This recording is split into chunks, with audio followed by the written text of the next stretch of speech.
So how do you differentiate yourself in that position to other barbers, like in the neighborhood or like in the area? Like, how do you become that dude in Boston that cuts hair? You just, honestly, man, super simple, bro. You just gotta give a dope cut and be a nice guy. If you're a nice guy and you give a dope cut, you can't lose. That's it. I know, but how many dudes simple. are doing that, really though? is. You know what I'm saying? And you gotta be consistent. If you're a nice guy with good customer service, consistently in the shop, and you give a dope cut, you can't lose.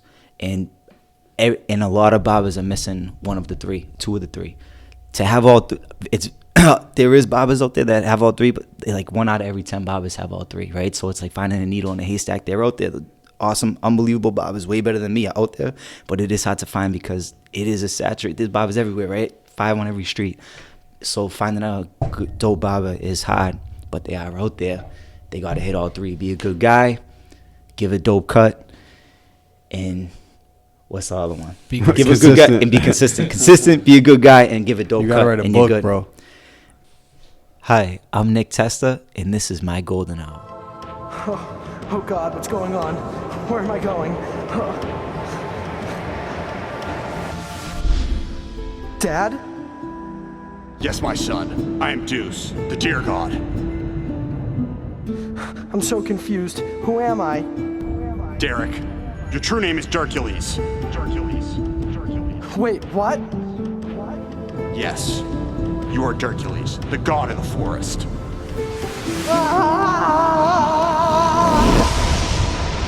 Season 5. Hosted by your favorite podcast host, Big Bochi. You already know the deal, mother. What's up? And the double clap signifies the start of an episode. And listen, before we start, hey everybody, I'm Conor Holway, and this is the Golden Hours podcast. And listen, if you by chance get any sort of value from this episode, whether you cry, you laugh, you're entertained, or you might learn something, dude, just share it with a friend. And if you don't have friends, shouldn't be listening to podcasts. I'll be your friend. Okay. We'll talk about that later. All right. Depends how old you are. Okay. What's the general viewing age of this podcast going? The listening age and the viewing age is much different. Whoa. Okay. Nonetheless, a couple little house cleaning notes. The GDP Hustle Pitch competition is over. Our boys from Boston Empire won. There was a close match there at the end. Empire won. Shouts to them. Number 2, we just started. Well, I guess this won't air until the giveaway. I guess it won't air. So disregard what I just said. And number 3, who else is in the room before I introduce our guest?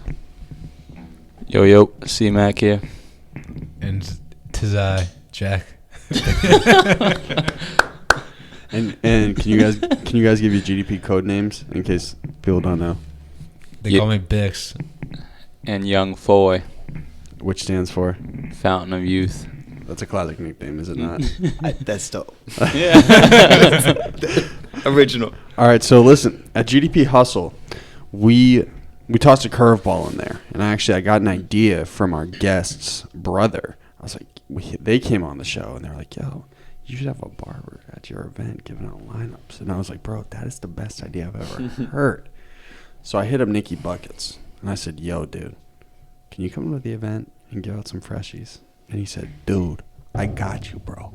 Oh, he showed up slicing all night. He had a line the whole night. He was telling people to come back in 2 hours. You remember Mateo? You're like, yo, bro, come back at 8:30, dog. Yeah, they weren't happy, man. But I was totally amazed and mesmerized that even when Jack and I were breaking down the event, this dude was still over here cutting hair through the night. Not tired, all motor, kept going. That was some work ethic, boy. Thank you, man. I appreciate it. 100%. It's funny because about only an hour into me cutting, people were already saying things like that. Man, you got a motor. I'm like, this has just been 1 hour. It's funny that people think that that's a long time to consistently just be cutting an hour or two, but that's nothing. Why? Would you do like a 16-hour day normally? Say I go in at 12, I'll usually leave around 11, probably at the earliest. So 11 straight. Do most barbers start at noon? No, they start way earlier than that, but they'll usually leave earlier too. So you'll do a they'll do- nice 12-hour day. To make a good amount of money being a barber, though, you got to put in the hours. So if the guys come in early, they're not, whatever. All the barbers that are making money are putting in a lot of hours. And they have that high price point too. Like you got that artisan price point, right? Well, before we begin, can you just elaborate who you are and what you do? I'm Nick Testa. I am a barber since 2012. I got my license, and I've been working in Lou Diamond's barbershop in Everett ever since. That's about it. So you've been at the same shop 7 years? Yeah. Last year I went to Razor Right in Somerville, and me and the owner of my original shop in Everett just hashed things up. So I think in the next couple of weeks I'm going back to my residency where it all began. So how did you initially start developing a client base and people start trusting you to cut their hair? Because I'm sure it was like a client-by-client basis, right? So when I was in barber school, I didn't see my barber for a couple of years because I started growing out my hair long before I started going to barber school. So I ended up going to my cousin, who was a hairstylist, and was killing the top of my head with the long hair with the scissors. So I didn't go to my barber for a couple of years. Like longer than this? The same About this length that I have right now with the man bun. So I don't see my barber for a couple of years. I signed up for hair school. About 2 weeks into hair school, my barber ends up walking into the school. I haven't seen him in a couple of years. What are you doing here? What are you doing here? He ends up walking into the shop because a couple of his barbers left him. So he was in barber school looking for new blood. So it was a wrap ever since. Later that day, I just walked over to the shop, started cutting. But And you always wanted to be a barber? I always valued a fresh cut, bro. Whenever even like when I was a little kid, I always like just like when the barber was done cutting my hair. Even when I was a little kid, 5, 6, 7, when he was done cutting my hair, I always like valued the cut. But I never really thought of being a barber. I always just liked the cut. And then in middle school, and when I started going to my barber that I ended up working for, he was putting swag to it and style to it, and that's when I started. Like tiger strikes and stuff. Just even him, like his personality and the way he dressed and everything when he was cutting your hair, and the atmosphere that he created in the shop was super dope. And that's when I think like it just kind of like it went from valuing the cut to being like, you know what, I actually would like to give the cut as well and create that atmosphere that he was. So at this time when you were like 5, 6, were you getting lineups? You were getting buzz cuts or like? I was getting the flat top, the Army flat top. Yeah, with the glue stick in the front. Okay. Yep. Okay, Ranger Rick. Then what made you do this, dog? So then I was going flat top, kind of like you a little bit, putting it up a little bit more. What do you call this right now? I don't know what. I call it the Mugatu. The Mugatu? The Yes, Sensei? sir. Yes, Sensei. sir. Jack, what do you call yours right now? Bob top. The mop top. Well, we say Jack looks like Aquaman. If you can, Me and Jack got similar. I just got the shorter sides. but you got the thicker beard too. Yeah, I gotta get my shit to that length. That's a fact.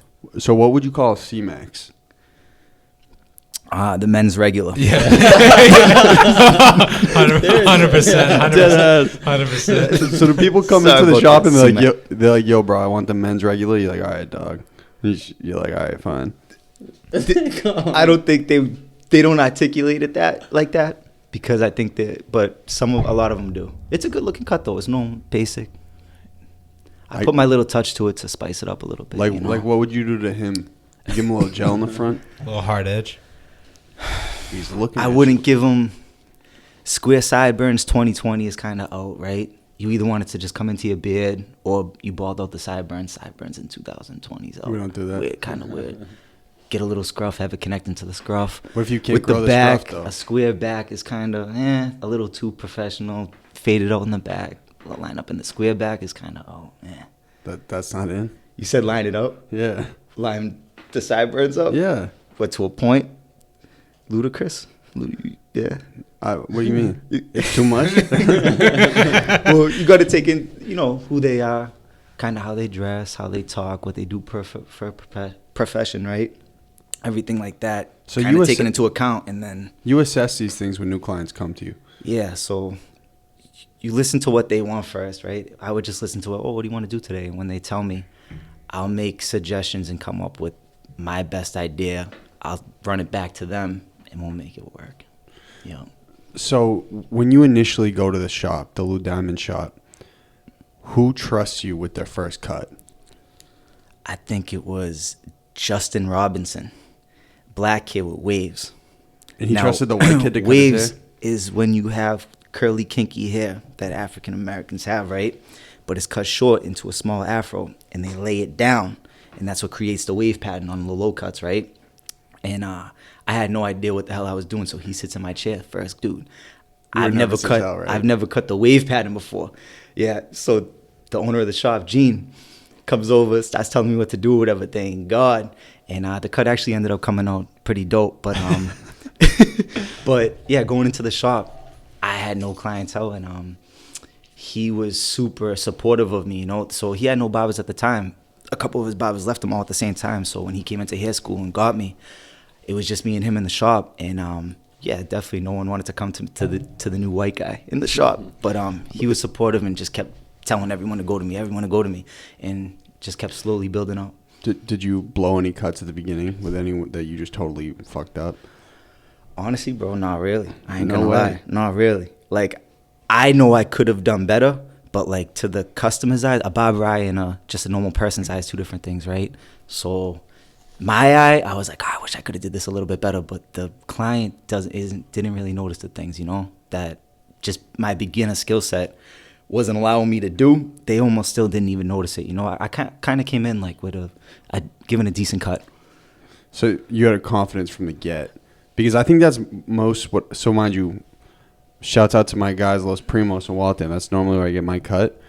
A lot of these dudes, they have just a natural confidence with the clippers. You kind of need that to start.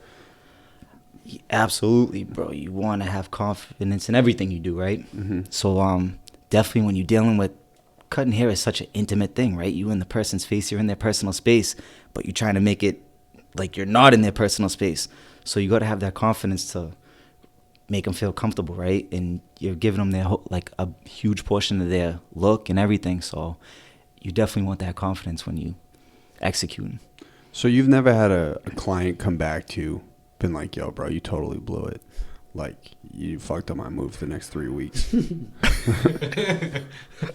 Honestly, bro, never. That's a blessing, I'd say bro. The worst mistake I ever made was on my brother James. No way. Yeah, I went up too high on the sideburn or something. I was like, oh my God, I actually think I can't fix it. Like, I don't know how to do it with like making it his best. So Gene, the owner of the shop, Gene, ended up coming over and helping me out. But yeah, it was on my brother, thank God. Yeah.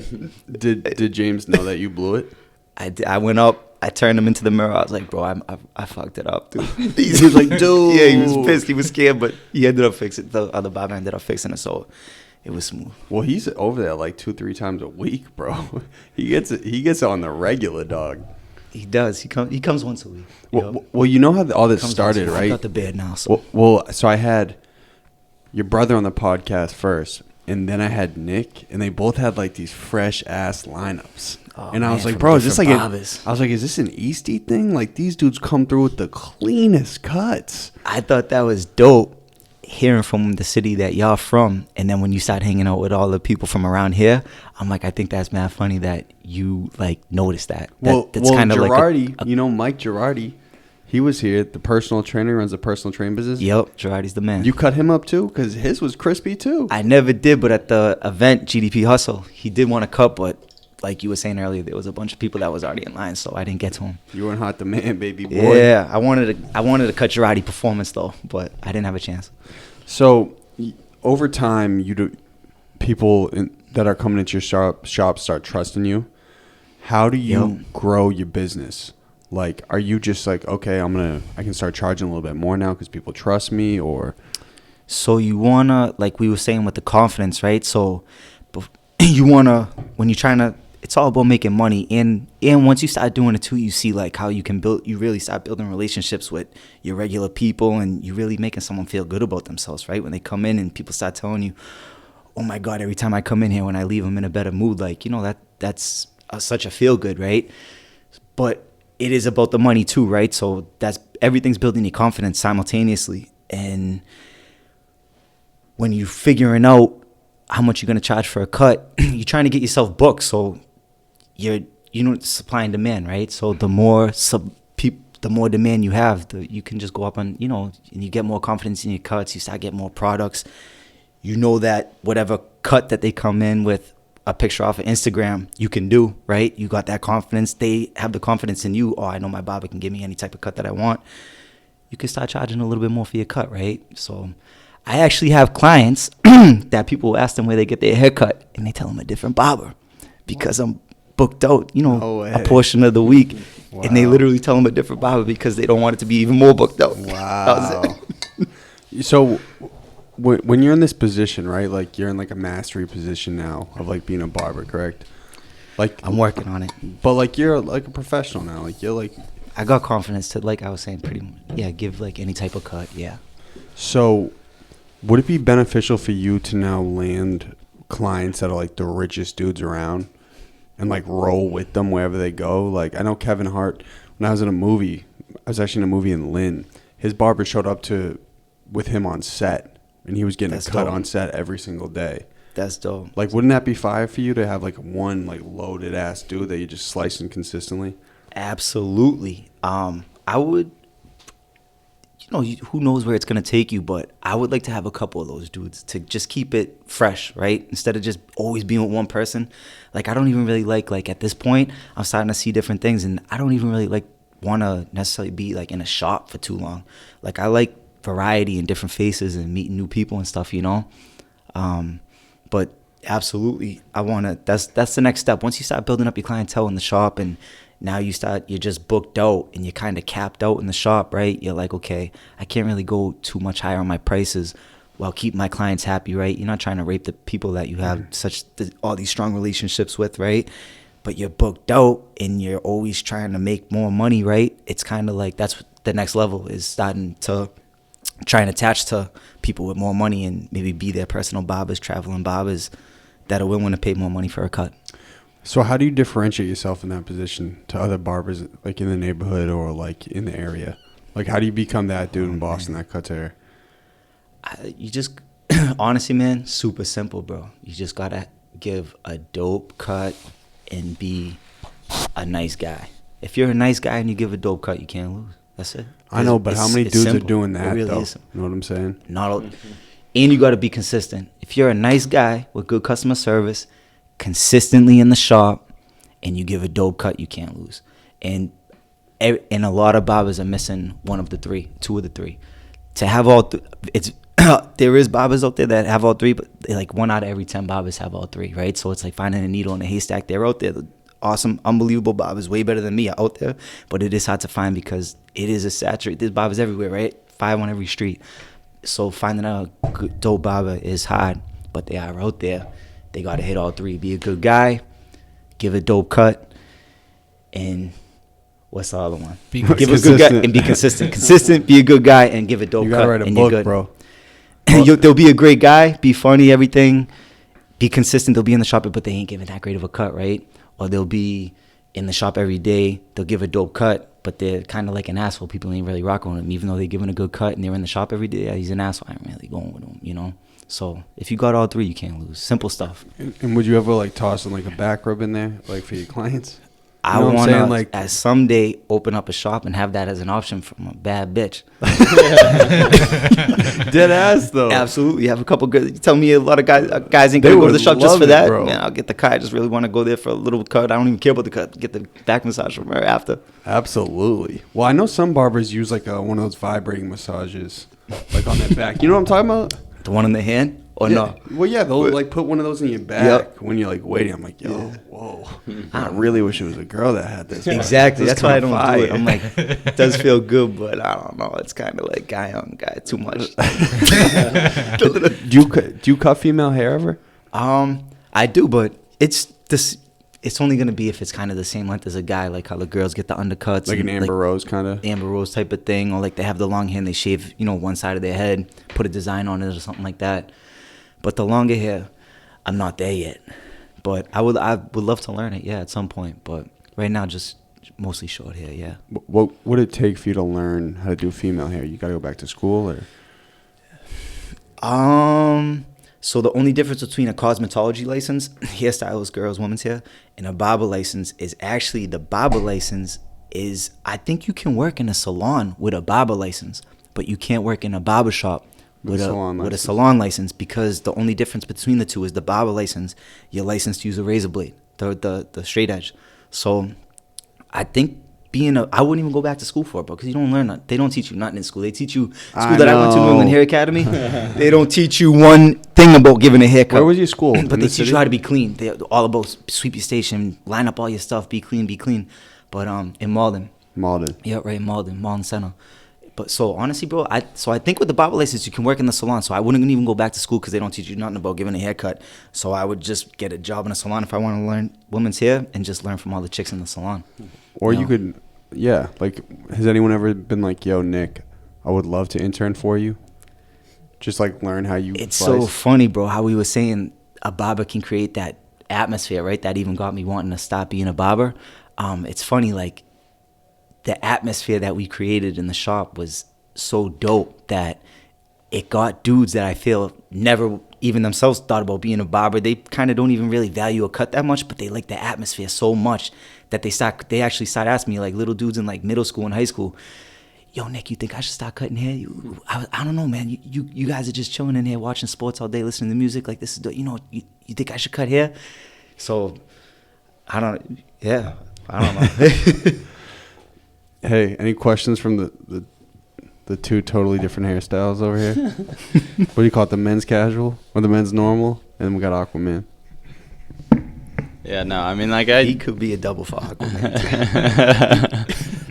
Not really a question, but just like comment on the barbershop environment. I think it's one of the most underrated environments out there. You know, it's just a bunch of guys and talking about anything that's coming to mind, and go there and relax. Like, it's one of the few things that guys have that where you can go and just kind of be yourself and relax. I don't know if you have trust any. Your barber. It is, man. Yeah, definitely. But it's a dope. Exactly like you said, it's one of the rare places, maybe like the only place, man. Yeah. Outside of your house, I'm like, where else could you go, Conor? What do you think? What do you guys think? Into the back of you this could go and really warehouse, just man. like do whatever. Back of this empty, That's freezing true, cold in here, warehouse. yeah, in the podcast. Dead ass. Jack, anything? Not at the moment. I mean, sure, I got one. All right, Let's go, Jack. you're talking a little bit about, no more lining up on the sideburns. We don't do that. We don't do that square backs no more. We do that taper. Like, what's the trend for 2020? What's gonna be like the haircut of 2020? Oh man, What's everyone fucking with? Like the faux. Like 10 years ago, it was the faux hawk. Dead ass. Right. When I was in high school, it was the blowout, Pauly D. Oh, yeah. Oh, are you a big Jersey Shore guy? Bro, Don't lie to us. there was no places in PB to get cut. How I started even knowing about Lou Diamond's, a barbershop I started working at, was I was in Peabody. I would always be chilling at my best friend's house. His boy was from Everett. We lived in Peabody. His older brother, his stepbrother, was always at his house with the fresh cut. I'm like, bro, you didn't get that cut in Peabody. Where you getting those fades at? In Everett. So we started going to Everett. And I'll put this on record. So we started going to Everett when I was going back to Peabody High with the cut. Everybody in the school blew like wildfire. So They loved it. We packed the clean. My boy Chris Wyman had the 1978 sedan Benz. We packed like 15 dudes in there because they all went, "Nick, we're coming with you next time you get a cut. We're coming with you next time you get a cut." We packed his 78 Benz with like 15 dudes, went to the barbershop and everything that I recently started going to. Everyone got a cut and it was a wrap. When everyone got back to Peabody High, it was a wrap. Everyone started going to Everett for the cut. Wow. Yeah. Oh, so you grew up in Peabody? I grew up in Peabody, yeah. When did your family make the switch to Eastie or like around here? So me and James from Warm Up Protein Coffee. Your brother. My brother. By what, 8 we year got difference? different. Yeah, I'm 33. He's like 24 or something. Yeah. Okay.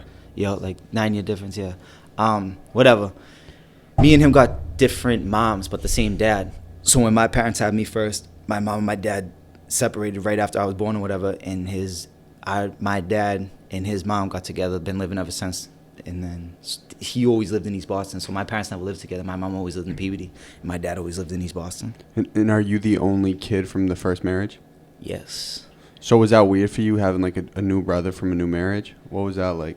Nah, I think it's dope. Everyone says that, oh, what's it? You're an only kid and your parents were never together. That's all you know. So I think it's different if like because I was so young when my parents separated, that's all When was it, at birth? nothing. No, I think it was when I was like 5 or something. But like, My parents separated when I was young too. I Same don't thing. think- It's like you don't know anything else. you don't know really. anything else. Yeah, my mom lives here, my dad lives here. I go visit them on the weekends. Double Christmas. Busted. Hook it up, dog. Yeah. They were very great.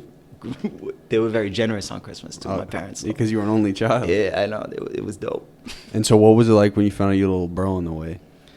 It was dope, man. So I always wanted to. I used to race dirt bikes from like 10 to 20, and so Christmas is coming up. Speaking of Christmas, my dad picks me up at my house. We're going back to his house in East Boston. It was on the Marsh Road in Revere. But I remember like it was yesterday. We're on the Marsh Road in Revere going to East Boston, going to his house at Christmas time. Nick, I remember what you said you wanted for Christmas. I'm thinking the dirt bike. I'm like, oh my God, I got my first dirt bike coming, right? He's like, nope. He's like, better than a dirt bike. Ends up being my brother. He's like, you got a brother on your way. Dude, Little baby in a basket, baby. Had me thinking it was a dinosaur. So it was a little let down having the brother, but after it was cool though. The first time I heard about him, it was a letdown. I was like, oh shit. This is a bummer. So, when you had told your parents that you wanted to be a barber, were they were fully supportive? I mean, because you're an ace barber, right? Like you have business like ready to go, but I think some parents initially would be apprehensive. You know what I'm saying? I don't think they really see it. So my mom they were with it, but they were like a little hesitant because unless you're working in like a chain barbershop, like which most of them aren't, right? Most of them are just small businesses. You say chain like a Supercuts? Like a Supercuts or something, yeah, which I didn't want to do because you get paid hourly, which is like minimum wage. It kind of defeats the point of like going to hair school and cutting hair if you're just going to make minimum wage, right? Mm-hmm. So they already knew what my plan was to work in like a small business. So they were a little hesitant because you ain't going to get no benefits, right? You got to file your own taxes. Takes a lot of responsibility, right? Like there's nothing. You're just making cash and everything is on yourself to file taxes, retirement funds, all that. Like you starting from nothing, right? You walk into the shop first day, you got no clientele, you're not making no money. So it's like they know it's like a slow process to build up you're to your even own stop boss. making money. So yeah. So they were like a little hesitant to see if I would take on all the responsibilities of all that stuff, but it's smooth now. It's going dope. So when did you realize like, okay, I kind of need a business sense doing this? Like I'm not just cutting hair. Like I got to get to the bag. I got to make sure I got consistent clientele. Because that's one thing I've taken away from going to Los Primos is like, yo, these dudes are mad entrepreneurial.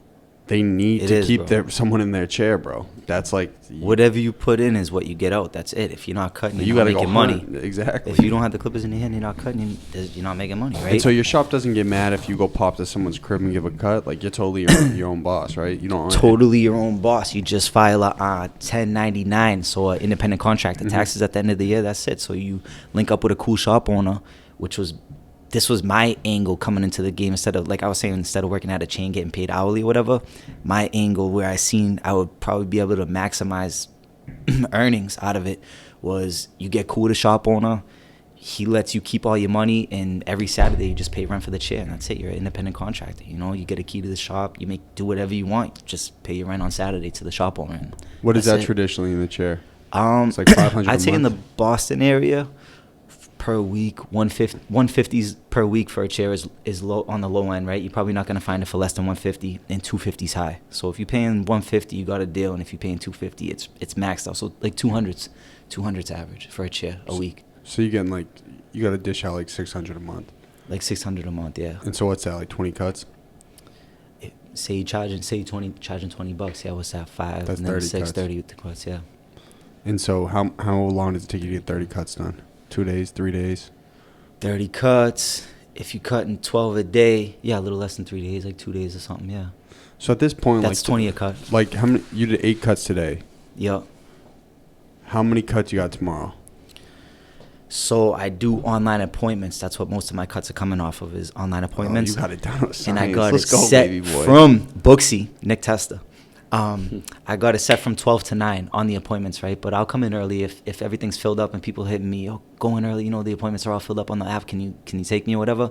I'll go. It's set up on the app from 12 to 9 in hour increments, right? So hour each cut, 12 to 9. So that's 9 on the app, but then I'll stay late. I'll stay after 9 or I'll come in before 12. You know, if it's all filled out. Me and you gonna talk after this, bro. But I'm gonna get you linked up with the big rapper studio in Somerville. Let's do it, bro. Yeah. You know how what's going on over there? Well, they got big artists coming in there all the time, bro. You know how fire it would be if he could go post over there and give all these rappers cuts? They would love it in the studio. That's great idea. Hell yeah, bro. I got you, like bro. you said, bro. Nice guy, good cut, and consistent. And bro. consistency. There's not and really more it's to the it, motor, bro. It's on go, baby. Entrepreneur. I love it. Get into the bag, bro. Like you said, not to if you were gonna fire another question, but no, bro. Once you brings it back to the confidence, bro. Once you start making the money and you start seeing like, wait a second, like I hear these dudes out here like any job you work in, like they're like happy-go-lucky over like $1 raise a week, right? $1. Oh my God, I got $1 raise, right? So if you work in 40-hour work week, you got $1 raise. That's $40 before taxes, right? $40 a week, you happy-go-lucky over, which is awesome, right? But I'm sitting there like, wait a second, $40 before taxes, you're happy-go-lucky. I could just stay an extra hour and make that. You know what I'm saying? So I'm seeing like it's so dope how you can really. It's not the top of the food chain, but it's dope how you can really just like whatever you put in is what you get out, you know? Like you can. There's no ceiling. There's no ceiling. And then, you know, once you start capping off yourself, you start thinking about opening up your own shop and, you know. And You could do it right now if you wanted, like no hate to you.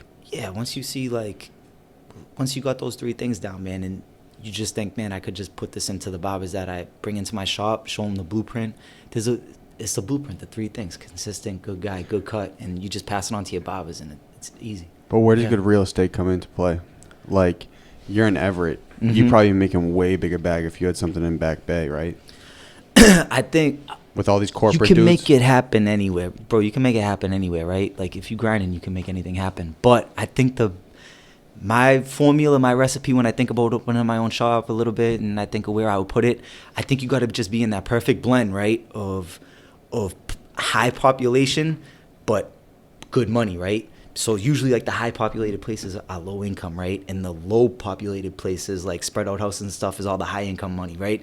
You don't want to be in a place where there's not a lot of people, but yeah, everyone there has a lot of money, but there's not a lot of people to come into your shop, right? But then I feel like you don't also want to be in this super highly populated place that you're gonna get a lot of cuts. The shop's gonna be rocking all day long, but nobody has money to, kind of pay for a cut. So you're just gonna be like conveyor belting people with, for cheap haircuts all day, like just burning yourself out, right? You got to kind of find that balance between a populated area and like decent income, right? People in the area, which I think like Somerville in the Boston area, like Somerville, Cambridge is that spot. Well, I was gonna say, what about the Seaport? Like some like real exquisite shit in the Seaport, yeah. Seaport, because so that's where Chris works. Yep. All these Hell corporate yeah, bro. dudes love just having the same. Although at least white corporate dudes love having the Men's same regular. Exactly. But imagine just rifling through those men's regulars, bro. With and all you the bread. Yeah, with a $50 cut.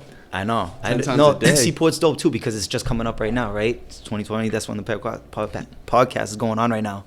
So if you make a name, if you establish yourself right now, like you're gonna be there forever. And you just if you start now, if you open something in Seaport, I was thinking that absolutely. And I think there's only like 1 or 2 down there right now. Yeah, and people are paying like $50 a cut there too. $50 for easy cuts, scissor on top. Yeah. Snip. That's literally what I ask for. Like when Jack and I, like Jack used to go to this place. What's it called? The Barber Shack? I don't know what you're talking about. Barber Den, like right near your pops' office. Oh, Boston Barbers. And he'd blow a bag over there. He'd blow like $35 for the cut, but he'd be like, "Yo, that's that exquisite cut." Sometimes consumers, when they're spending extra, they feel like their haircut's fresher, even though it might even be the same thing. Yup. It's not even about the cut, bro. Like we were saying, like a barbershop's such an intimate place, dope place to just be. Like I've seen like barbers not even giving that good of cuts, but the atmosphere of the shop is so dope that people will go. You know what I'm saying? Like there's a bunch of different elements, and like that is one of them too. Like people think like that, right? Just because they're paying more for something, it's better, right? Then it goes with a haircut too. Yeah. Who's the celebrity that everyone like notably he gets like a $500 lineup a day? Who was that? From around here? No, is it Kanye maybe? Someone gets like an expensive. You said Kevin Hart earlier. I thought he was getting haircuts every day too. His boy was on set when I was in that movie. I mean, I'm sure they all are. Like the basketball players, there's barbers in those clubhouses and all that I would stuff get one too. every day if I could, bro. I think it would be great. Yeah. You said Jack, you go to Boston Barbers I did when I had short hair. when you had. Is that the one in the North End? Yeah. There's North a End? couple locations. It's pretty dope over There's there. like 3 locations. Oh yeah. Yeah. Why you a free Why do you agent, like bro? it over there, Jack? Where I like it. Why do you like it? I've been there. Dope ass atmosphere. Yeah. The place is like designed really well. Small barbershop too. It's like not overwhelming. It's like just kind of like a hole in the wall kind of spot. There's one over here too. Everything's all There's one everything's all everywhere, blacked bro. out, kind of like this room. Yep. But like real sleek, and TV's going. Everyone's Cool atmosphere. Chat. They have a It crazy looks cool. atmosphere. Yeah, they the have people tats there going. Give you a the good people that cut. work there are crazy, like crazy funny, like Yeah. entertainment the whole fucking time Yeah. because they're just arguing, talking shit, Sports, women. sports, women. It's hilarious. I used to hit Floyd's on my birthday. The chain barbershop. I didn't know it was a chain, but it's more like an exquisite chain to a Supercuts, right? I've actually never been literally inside of it, but I drive by it on Mass Ave and I look inside and it has all the posters on the wall Yeah. and stuff, right? I don't really know. I don't even think they're barbers, bro. I think they're like, I know in sports cuts and super cuts, places like that, like the chains, they don't have their barber license, bro. They have their cosmetology license. They don't use the razor. I don't know. Does Floyd use the razor on you? Have you ever been? For Yeah, no, they can't use the razor there. They can't use the razor. They're not even barbers, bro. They're cosmetologists, but they market it as a barbershop. But growing up, I would go to this spot up the street from my dad's crib called Santarpio's. He's old Italian dude, and I haven't been able to get it since. But instead of using like an alcohol or a cream on your edges with the straight blade, he would Yeah. use hot soap. People still do that. That's dope. It was a It came out of the dispenser, yeah, right? It was Yep. fire. I don't have one, but that's actually a dope thing. They had it at barber school, and I just like never ended up getting one. But I know exactly what you're talking about, and that it gives a dope shave, right? Yeah, what's the benefit to that over like using an alcohol? It's just hot, right? It comes out of the machine all hot, so it's gonna soften your skin when you put it on. You rub it on. It's instead of just like using like shave gel out of a bottle or something, which is cold out of the bottle, room temperature or whatever. That's a hot lather, so it's gonna soften your skin more. So like when you shave your face or if you shave in the shower, using all the hot water, that's gonna soften your skin and make the blade go across and give a smoother, easier shave on your skin. So listen, you're a well exfoliated young man, right? You look good, bro. What You as well. What cosmetics should dudes our age use, like for both their hair and their skin on their face? Oh man, but 2020, man, GQ, there's men's skincare and health and everything is like really starting to become, the industry's going crazy, right? Like guys are starting to care about themselves more, right? It's not like this like kind of always like he's taking care of himself. Is he metrosexual? It's not even like that no more. Like you got to keep up with Being yourself to fruity's compete out in. there. Let's go.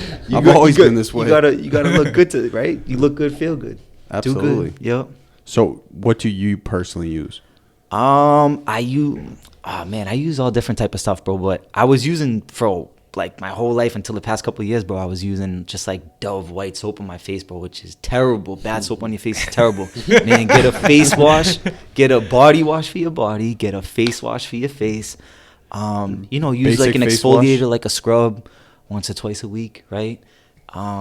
The exfoliator, the scrub once or twice a week. Use a face wash for your face. Don't use a body wash for your face. Don't use a bar soap for your face. A face wash for your face. I think is the most important thing that a lot of guys don't do. And make sure you use a moisturizer after too. Moisturizer is the key. What about for the your hair? skin and for your hair. There's a million products out there, bro. You gotta just kind of find something that you like. What's the name of the one? Baxter Finley.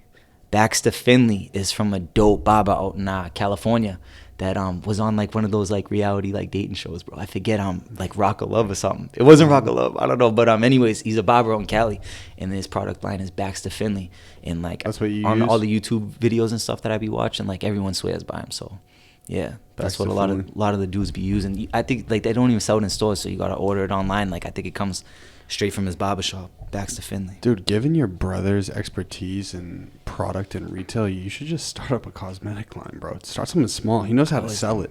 I know, right? I know. I thought of that before, but I don't know, bro. The cap, like, there's no cap on that. Once it like the scalability on that, that's honestly why I would just do that for the money. There's not really no passion in that. That's why I haven't done it already. But I bet you'd But the like scale building your no own more. brand and stuff. I mean, we talked about you even starting your own barber podcast. We did. What you gonna help me with? I would love to, bro. I You think know, it would be great. 'cause this setup is dope, bro. I'm loving it. Dude, you would love it. Just interview the people in your chair. Oh my God, bro! If all I gotta, Hey, bro, you happy, bro? bro? The shit they talk about, I don't think they want it on film, bro. The shit they talk, right? Dead ass. I would make it work though. I'd make them feel comfortable. I'd be like, man, this is getting put on a podcast. It's gonna be dope. All right. So you have regulars now, right? Do you have anyone that pops over once a week? Bro, most of my clientele comes like once a week, bro. Yeah, pretty much like all my clientele comes like once a week, at the most twice a week. Once every 2 weeks. And you're stoked when you get someone new, right? Love it, bro. Yeah, I know before it was like, I'm like, oh, I hope this guy comes back. I hope this guy comes back when I was like building up. And now it's like, man, I love just seeing new faces, you know, because it's just like, I know I got all my regulars now. So when someone new comes in, it's dope, you know, getting their vibe and everything, you know. And then I always ask, oh, where were you going before? You know, oh, yeah, why you coming here, right? You feel them out and see like their whole situation, like it's dope, you know, getting to know someone new. You're hearing some rumors about the barber mill. You hear what's going on in the city with other barbers. Yup, and then, you know, through them telling you why they're coming to you now you know what to watch out for. And, you know, like... It is one interesting business where it's entirely word to mouth. You know what I'm saying? There's no way, like, if you put up a billboard for your shop, you might get a couple people who are desperate, but no one's going to be like, yeah, I'm definitely going to go there. It's got to be totally like someone referring you. That's what's completely dope though about social media. Social media is like word of mouth, right? Like the proof is in the pudding. You can't, Photoshop and stuff like that, but besides that, social media, it's so crazy. Barbering game, like it's so easy to blow up in anything, right? Because of social media. So you just pump your stuff word of mouth, but then if you just keep putting your content and pushing it on social media and you're giving a good cut, people are going to see it. And what works for you? Get booked up easy. What platform? I think Instagram's the best, bro, right? Because for a barber, because it's just pictures and videos, and that's what people want to see. They want to see the proof is in the pudding. So before social media, right, you were a barber, how you handing out business cards, right? You going out there, you grinding, handing out business cards, walking down the street, telling everyone to come to the shop, like you said, word of mouth. But there's no proof in the pudding with word of mouth, right? So you just going off of word of mouth. You don't see nothing. But now, since we got social media, you give me social media, they literally see your cuts, and they're like, man, like this dude's either doing it or he isn't. They're gonna come. They already know what they're gonna get. But they can't really tell if you're a good dude on social media. That's what your clients got to do for you. Through the haircut pictures, yeah, word of mouth, absolutely. But you know, then you can make like other little ads, show your personality too on it, and I feel show all the sides. You show your cuts, show yourself on it. Yeah, like you're saying, you can't show yourself on it, but you should show yourself on it. Be transparent. Yeah. I feel you. Hey, any questions? Oh, that was dope. I'll have to hear about it. So listen, for anyone tuning in, I actually think we're probably gonna cut the camera, cut the audio, set up and do 2 files and send them to Spielberg. But did you enjoy yourself? I did, bro. I enjoyed it a lot, bro. It's great. What we're gonna do now is we're gonna put Nicky Buckets to the test, and I'm gonna get one of these East Boston fades / lineups, and I'm down for it. Bro, I've been looking at your hair the whole time, like I could dice this dude up. But listen, we're doing no scissors on top. I'm just gonna let everybody know beforehand. He really wants to give you the scissors. I like keeping it long up top, so I want to like the length on I top? want to get a one Yeah. fade. I want everything crispy with the straight blade. You want a one on the sides, tight one on the sides. Yep. Okay. Fade it up. Fade. Maybe hit me with that taper that you do in the back. Okay. And I want these lines straight with the straight blade. Very simple cut. What line straight? Talk to me. The sides. Straight blade. Back, Okay. straight blade. I noticed at the GDP hustle you had what I was saying, the square back, bro. Mm-hmm. Maybe What does that mean? I'm like, let's do the taper, bro. all right, we'll try It looked good, but let's try fading it out. Let's do it. Yeah. But up top, we're not touching it. I think it looks good, bro. That's why they call me Johnny Flame, is because what I got going on up here, bro. You know what I'm saying? Swaggernaut. I like You're that. swaggernaut, bro. Nonetheless, this is what we'll do. This is how we start and end the episode. Yo. You say, hey. Actually, should we do this in the chair? What do you mean? We'll just do it now to make Spielberg's life easy. Okay. You say, hey, I'm Nick Testa, and this is my golden hour. Directly after, no break, you say, hi, I'm Nick Testa, and that was my golden hour. All right. This is, and that was. You got it, bro. Whenever you're ready, dog. Look at this camera. Hi, I'm Nick Testa, and this is my golden hour. Hi, I'm Nick Testa, and that was my golden hour. Well, Damn, Nailed let's it. go. You don't understand. This is what we do, man. Client consultation. Okay. What do you want to do? All right. So as we discussed earlier, what I would like to do is I don't like cutting the top. I like to keep it a little scraggly on the top, and I like to use a 1 or a 2 clipper on the side and fade it down. And I like my edges crispy sharp. Crispy.